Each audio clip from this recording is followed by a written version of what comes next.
നിങ്ങൾക്കറിയാമോ, did you know? ദൈവത്തിൻ്റെ സ്വന്തം നാട്, അറബിക്കടലിൻ്റെ കരയിൽ സഹ്യൻ്റെ മടിത്തട്ടിൽ നമ്മുടെ കൊച്ചു കേരളം. മതവും മനുഷ്യനും രാഷ്ട്രീയവും ഇഴചേർന്ന് എന്നാൽ വേർതിരിക്കാനാവാത്ത ഈ ദേശത്തിന് ദൈവത്തിൻ്റെ സ്വന്തം നാട് എന്ന പേര് കൊടുത്തത് ആരാണ്?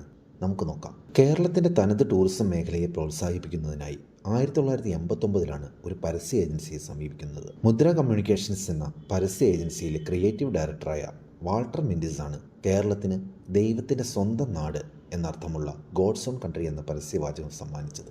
കേരളത്തിൻ്റെ വിനോദസഞ്ചാര മേഖലയെ മാത്രമല്ല, കേരളത്തിൻ്റെ ആത്മാവിനെ തന്നെ അറിഞ്ഞു നൽകിയ പേരായിരുന്നു ഗോഡ്സ് ഓൺ കൺട്രി. ലോക ഭൂപടത്തിൽ കേരളത്തെ അടയാളപ്പെടുത്തുന്നതിൽ ഇന്നും ഗോഡ്സ് ഓൺ കൺട്രി എന്ന പരസ്യവാചകം നിർണായക പങ്കുവഹിക്കുന്നു.